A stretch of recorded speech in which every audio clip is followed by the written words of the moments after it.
Gusto lang namin i-emphasize na ang goal ng ating paghahanda ngayon is to make sure that the filing is dignified, no? We don't want to turn it into a circus of supporters. Ayaw natin ang maging magulo.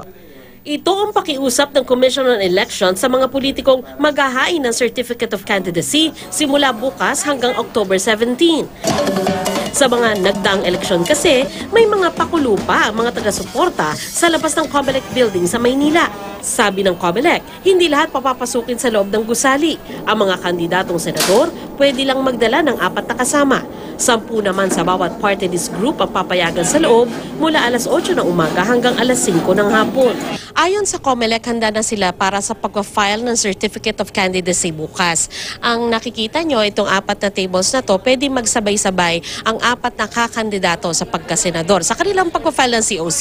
Ngayon, kung sakali naman na ayaw nila magsabay-sabay, naghanda rin ang COMELEC ng isang holding area para sa kanila. Kung gustong magpa-interview ng kandidato, may lugar para rito. Nakahiwalay naman ang filing ng Certificate of Nomination and Acceptance of Nomination ng mga party list organization. Lahat po may karapatang mag-file ng kanilang candidacy. Ang pinagbabawal lang yung mga building restrictions natin like firearms and yung may pets. Minsan may dalang manok o favorite pet or lucky pet. Simula sa October 18 hanggang November 29 lamang pwede ang substitution of candidates.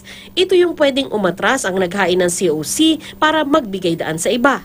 Tulad noong 2015 nang umatras si Noy PDP Laban Secretary General Martin Dino para sa pagkapangulo at ipinalit si Noy Davao City Mayor Rodrigo Duterte. Pagkalipas ng period of substitution, maaari lamang palitan ang isang kandidatong namatay o na-disqualify ng isang kaapelyido niya. Pwede ito hanggang tanghali ng mismong araw ng botohan. Sa February 12 hanggang May 11, 2019 naman, ang campaign period ng party list groups at tatakbong senador.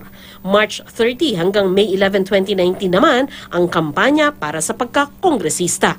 Isang araw naman bago ang paghahain ng COC, formal nang nanumpa bilang miyembro ng Nationalist People's Coalition o NPC si Senador J.V. Ejercito. Umalis sa partido ng amang si dating Pangulo at ngayon Manila Mayor Joseph Estrada dahil sa paniwala ni Senador Ejercito na isa lang dapat sa kanila ng kapatid niyang si dating Senador Jinggoy Estrada ang tumakbo sa pagkasenador. Alam daw ng senador na masama ang loob sa kanya ng ama.